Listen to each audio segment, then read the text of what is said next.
Hey everybody, Jonathan Broadbent here, your host of UnWoke Academy. Welcome to another episode. As you've heard me talk about before, I have a background in institutional finance, and today I want to touch on some of the importance and relevance of that and how that affects your everyday life. But not everybody really knows or is routinely exposed to elements of the financial world that I've worked in for decades. Bear with me a minute here as I kind of peel back the curtain and give you some exposure to some of what happens in the institutional financial world. And it all comes down to the blank sheet of paper. This is like me spilling the secret sauce here. I'm at that stage in my career where I'm happy to share this. And actually, I encourage you to share this idea, the concept, where it derives from, and all that goes into this with friends of yours, people that you know that work in finance, banking, insurance, accounting, you name it. If you think that there are people interested in this, and really it should be kind of everybody, then share this idea. I want to give just a little bit of background in the world of 401k plans. 401k plans require administration. So I know that sounds droll and boring, and partly it kind of is, and I recognize that, but there's a lot of complexity to the way that workplace retirement plans are supposed to work and all the cool things that can be done with them. I'm going to go back in time for just a minute because it's relevant. Bear with me.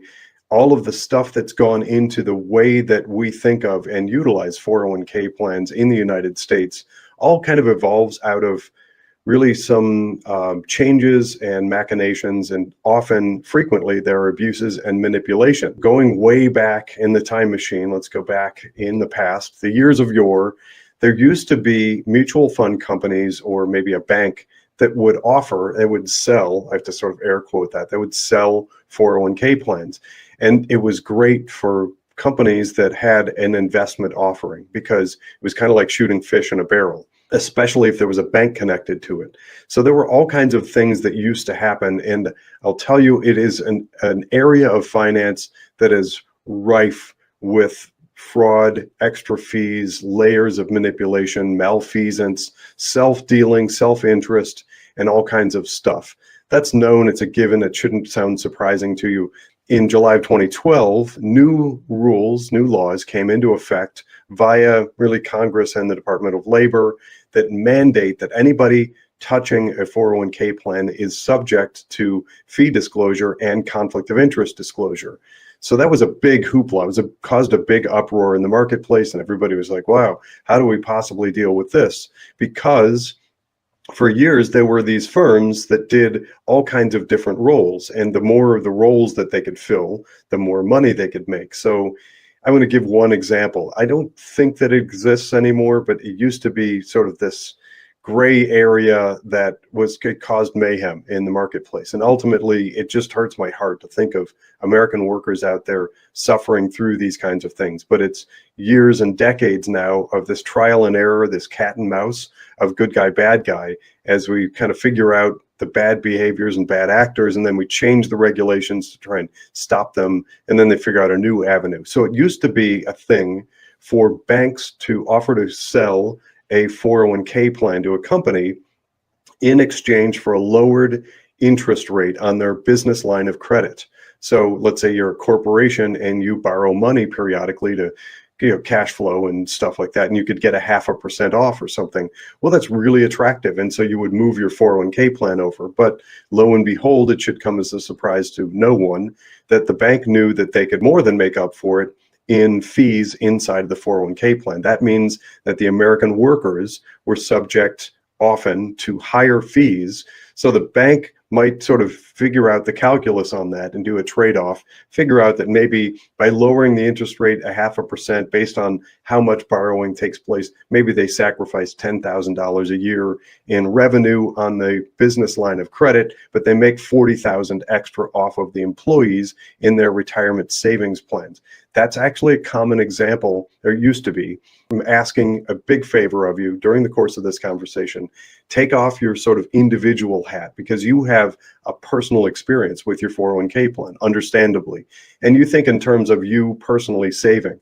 But actually, my vantage is very different And I want to ask you to think in terms of corporate leadership. Think in terms of your CFO, your CEO, the treasurer or controller, the people who might sit around the boardroom table and discuss how the 401k plan works and is implemented. By the way, I use the term as kind of a blanket term. I've worked through my career on 403B, 457, 412I, a lot of different types of 401k. So ultimately in the marketplace, when you get an understanding, when you're a competent professional, there are lots of different ways that things end up getting shaped. But for purposes of today's conversation, I'm simplifying by just using the blanket term 401k. Here's the way that typically works. Very different from the individual who has personal financial planning needs and might want to figure out how much money they need in retirement. The corporation has to figure out the best way to run an efficient plan that has good offerings, good services at the lowest, most reasonable fees. So I want to draw sort of a comparative analysis so that you can sort of compare and contrast. Imagine you have $5 million. You can go pretty much anywhere you want with that and do whatever you want. If, however, you are in corporate leadership and you have governance of $5 million representing the hard-earned savings of all of your employees, your fellow co-workers, that's a very different scenario. One of the many, many, many ways that there are conflicts of interest for advisors that fill or try to fill both roles, selling personal financial planning stuff like annuities and IRA rollovers and whatever, and the advisor who exclusively specifically works on the 401k, those are two different worlds, or really need to be. And I've been advocating for that for decades. I find a lot of people in and around finance balk at that. They think that my approach is very strange, but it works. That's actually my claim to fame. In July of 2012, those new rules kicked in, and the people touching the 401k plans, the people kind of selling them, if you will, or representing them, were subject to fee disclosure and conflict of interest disclosure, which sounds better than it actually ended up being, because there are some very powerful entities out there that they spent a lot of money carving out exemptions for themselves. And then you got lots of lawyers came in, armies of lawyers came in and created these disclosures. And so if an unscrupulous advisor can kind of hide behind these big, thick disclosures. And that's where we are now. Think about, usually it's around October, November, December each year, depending on the fiscal year of the corporation. There's sort of a benefits review, and they look at all kinds of different benefits for the employees, and they might review all this stuff. And it's about that time of year where the selling agent or broker or whatever typically comes into the company and says that they are representing the 401k, and they have this big thick booklet, and they sort of hand over this big thick booklet full of pages of disclosures and all that stuff. That's how bad people have found their way around all of the pressure and those laws in 2012 that required conflict of interest and fee disclosures. So now you have these big convoluted things that's like this. You have to be an advanced mathematician to figure out the calculus behind all the different ways that they get paid. So they might have, you don't need to remember all this stuff, but you can research them or watch some of my other episodes, and I bring them up in greater detail, that there are finder's fees, there are override fees, there are 12B1 fees, there are still some commissionable products in various places. And then you also get people that come in and they represent the plan and say, oh, by the way, we also do this personal financial planning. They bring in their buds and colleagues from down the hall, and then they sell other stuff. And then they very easily become conflicted in the recommendations that they're making to the employer. This is where it comes back around to you. One actually clarifying element in that $5 million scenario. Remember, I was talking about $5 million that you might do with whatever you want, and you really have no limits. You do whatever you want with that. And that other world where there's a same pool of money, it's $5 million, but that represents the savings of your coworkers inside of a 401k plan. Those are two completely different worlds.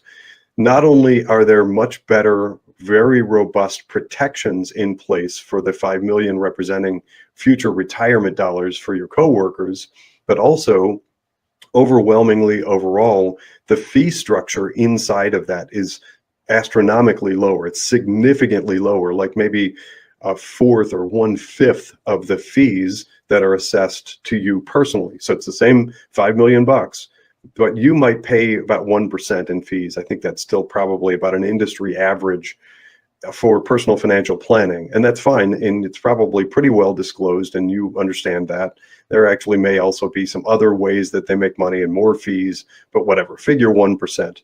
In that $5 million for the 401k, representing a whole bunch of lives and their beneficiaries, that usually maybe around 0.25% or less, and that's typically the fees. But here's the crazy thing about that 0.25% or less could and should be lower, much lower. So when we look at that, and this is the claim to fame I launched as fee-based 401k years ago. It's actually, I still own that domain. If you type it in, it just redirects to this company, Plan Partners. And I started this revolutionary, crazy concept. It seemed strange at the time to everybody. And I talked to, at the time, I used to crisscross the country, coaching colleges, universities, energy companies, public utilities, multinationals. I actually worked with some states, endowments and foundations, really anybody that managed big pools of money on behalf of other people, typically in the retirements realm. And I coached them. I teamed up with all kinds of different entities, some governmental, in training and coaching and teaching people how to do that effectively and responsibly. And that whole realm is prudence and fiduciary best practices and fiduciary standards and all that stuff. And so that's my world. That's where I work. It's tangential to and kind of parallel to financial planning that you might experience. And I used to sort of jokingly refer to myself as the pension nerd in the suit next to the broker or banker or rep. And I started this thing in 2006, where we would actually, back then it was mostly all manual, but we used to create these spreadsheets and pull out all of the fee structures. And there are many, many, many examples where we went in, we were invited in to large entities, entities really of a lot of different sizes, and they felt sure that they had everything figured out, and they knew all the fees, and they knew where the money was going, et cetera. And then we would drill down and release our findings, the report. And almost universally every time we would find stuff that had been hidden, they weren't aware of, in often very large fees. And there was one example where we were brought into a very large law firm, and for about a year, they felt certain that they'd covered all their bases. These are some really smart lawyers. These are the partners in a law firm, smart guys. By the end of that first year, they actually went back after we released our report to them and launched a lawsuit against their prior provider. So that's the type of thing that somebody who's really good at what they do can tackle, but they're not going to tackle that if they're conflicted, because if somebody's making extra money off of that stuff and they've got the back office deal, they're not going to disclose that. It's just not the way that it works. They're going to work to hide it, because if it's disclosed and found out, they lose revenue. That's where this blank sheet of paper comes in. I have, for many, many years now, used this as my sales pitch for this company. So I get invited in, I get phone calls and emails regularly from law firms, accounting firms, M&A, private equity groups, all kinds of different people. I think in part because I've insisted since I launched my own company that we don't charge by the hour. I don't care if I work for them or they have a contract or agreement. We frequently render opinion and give people insights into what's happening, all for free, because sometimes those people come back and become clients of ours, and that's worked well. I would go in, I'd be invited in, I still do this. I'm invited into the boardroom table, and they're used to sort of a typical approach. They would get somebody that comes in from wherever, and they have this big disclosure. Here's my disclosure. Here's all the people behind me and the conflicts and the corporations that influence my guidance to you, and et cetera. Well, this company, by my design, by my creation, doesn't have any. I have zero. So I go in with a blank sheet of paper and hand one to everybody at the table. And we discuss whether or not they like the approach that my firm and my team represents. And if they do, by the end of the conversation, we sketch out and they will write on this sheet of paper what they feel is an appropriate compensation for my team. So I'm going to do all kinds of stuff. It gets into the weeds pretty quickly, but the fiduciary due diligence, the ongoing fiduciary file maintenance and all that stuff. We do investment reviews. We can do education where a lot of companies can't, or they're very limited in the education they can do because it's known that they can sway and steer people via the education process. We don't have that. I can talk about anything and everything because there is zero chance that we're influencing or trying to extract extra revenue from the employees in the firm. So it's a big added value add there as well. By the end of the conversation, we've arrived at a schedule, what they would like, how often, when, which people. Sometimes they might ask me to go out and do a request for proposal and bid process and manage that. Again, ding, ding, ding. I can do that because I don't care. I'm completely agnostic. Where most firms, I don't know if I can say most, a lot of firms out there, they're conflicted because there's a value to them suggesting one firm or some investment over another investment. There is never that opportunity when you are working with a blank sheet of paper. And I sign it. It says on there, here's my compensation, and I'm violating my contract. I'm violating literally the blank sheet of paper approach if I receive revenue that is above and beyond that. So all the cross-selling disappears. All of the back office deals disappear. They're gone.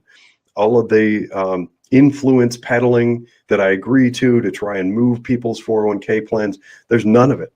I allow none of it. That was fee-based 401k. It launched. It was successful. People liked it. It eventually turned into plan partners, where we do lots of that type of work. Yes, by the way, if you've been following my show for any length of time, you know that this is the company that regulators have been attacking for about 3 years now.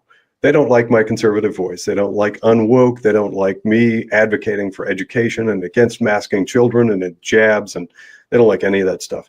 I have another email, I haven't answered it yet, from a few days ago, more regulators pounding on me. They're trying to destroy me. That's the process. But that is what it is. So I've just simply adjusted and adapted to the attacks of our enemies, of the leftists. And what we're doing now is slightly different. It's still the same blank sheet of paper and same approach. However, because regulators are going after my company and I'm not allowing any more advisory relationships, what I'm suggesting, and here's what we're looking for, and this is the blank sheet of paper project. This is searching out and looking at zip code companies near you and any companies that you know are connected with. They may look at this and think it's spectacular and their brother or sister-in-law is a financial advisor. Great. Take the idea to them, suggest it. Same thing with the PMA that we launched. I think more people should be doing it, and I'd love to have a lot more competition than I currently do. But there are some companies out there that will see this, see what we're all about, and then here's what I'm looking for and here's what I ask. The type of company that I own right now is permitted to be paid from the employees. I am no longer allowing that, and I'm looking to serve fiduciary consultant to the corporation.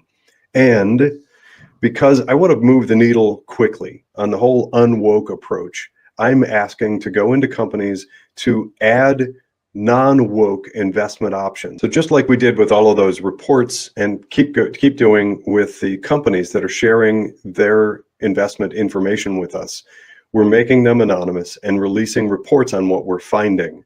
I'm going to do that for as many companies as possible because there are lots of similar companies out there in similar circumstances. And when they see the fees and they see the conflicts of interest, many of them will start making changes, and they will, wherever they go, us or their advisor or their broker or their bank, it doesn't matter, I don't care. I want as many as possible to move money, big money, out of the woke stuff and get back investing in responsible, pro-capitalist, pro-Western values types of investments. Connected to that, as we go through and as we find these companies, as we report on them, there are some that are going to like this, that are going to call up my firm and ask me to do what I do so well and have been for decades now, here's my special offer connected with this. And I want to put it in the right context, just so you understand the value of these numbers. I've been doing this for a lot of years for a lot of different types of companies, and I would just ballpark, based on my decades of experience, the fees connected to the broker or whatever on the plan are, I would say, on average, probably $60,000 to $70,000 per year. It's coming out of the employees' retirement accounts. And remember, it was Albert Einstein who is credited with saying the single greatest power in the universe is the power of compound interest. When you're subtracting that year after year, after decade, from the retirement savings accounts of your American workers, it's that much harder for them to retire with grace and dignity. What I want to do is take all of those fees out, get them to zero. That's crediting, that's gifting $70,000. Again, I'm ballparking. Your plan is going to be different than that. Whatever it is, I can help you figure it out. We want to give that money back to the employees. If you're a small business owner, that's a no-brainer, because you're probably a significant percentage of the retirement savings accounts. If you're a big business owner and you have lots of employees, how much better is life when you're able, in the next HR office or the benefits briefings, to tell them, we've just shaved off 25 basis points or 0.25% or whatever from your fees inside the 401k plan. You'll be a hero. And I want to go to a flat fee of $5,000. So that's my suggestion. That flat fee, I am asking corporations to pay my company directly as a consultant to the company. It's perfectly legitimate. More companies should be doing it rather than subtracting fees out of the plan. And I want to be clear, I'm not casting aspersions. Both are legal, both are legitimate, but it is common practice to sort of bury the fees. You hide the fees inside the 401k plan, and then ultimately they can grow out of control. I know brokers who have sold 401k plans that make over $1 million a year in fees off of those 401k plans. That's just crazy. That's egregious and bad. They shouldn't be doing that. And I'm going to put that in context. One of the firms where I used to work, I actually was not permitted to go in and speak with the company if the revenue from that plan wasn't at least $10,000. There is a group I know that used to fly people on private jets out to New York, New Jersey, or maybe Chicago, put people up for a couple of days in a hotel, wine and dine them under a due diligence trip to try and pitch them on their 401k plan. Well, they might spend $40,000 trying to pitch that group on the plan, and they knew the next year they would make $70,000 off of fees and commissions and all the other stuff. I say, get rid of that, strip it all out. And here's a big value add, especially again for small businesses that have a lot of the corporate, the C-suite invested, and they're a significant percentage of the assets. The fee paid to any professional, just like paying your accountant or your lawyer, any fee paid for my group to consult on the 401k plan is a deductible expense. We are a professional service provider. So that's a huge value add. It's not a straight $5,000 because you're getting a corporate tax deduction for the expense of that $5,000. And if the $5,000 means that you're keeping $70,000, again, that's a ballpark, keeping $70,000 in the employee savings, growing, compounding for years to come, that really just becomes a no-brainer. So again, I have to speak in sort of general terms for purposes of this conversation, but I've been doing that for years and I get specific. And so I'll go into a corporation and tell them, here's what I've discovered. I've found that you are spending $39,000 a year in fees, and we will put the $39,000, you credit that to your employees and no longer deduct that. We're going to do a lot more for you, including much more fiduciary due diligence and process the administration, all that stuff. We'll take some of the heavy load off of your back, do more, and instead of the $39,000, we'll just do it for a flat fee of $5,000. And by the way, we can do a lot more in education because we're not hamstrung by having conflicted ourselves out. That's a quick synopsis of Project Blank Sheet. That's how it works. That's our claim to fame, and that is in a nutshell, what made my company Plan Partners. So this is, again, me pivoting because the woke left have attacked my company. I have launched the Financial PMA. I still believe that we are the first financial PMA, and that's our website, financialpma.com. And I'm pivoting in this company to go flat fee and working business to business in order to avoid the boot heel of the woke left regulators, the weaponized regulators. That's the Blank Sheet Project. Thanks for listening. I'm Jonathan Broadbent.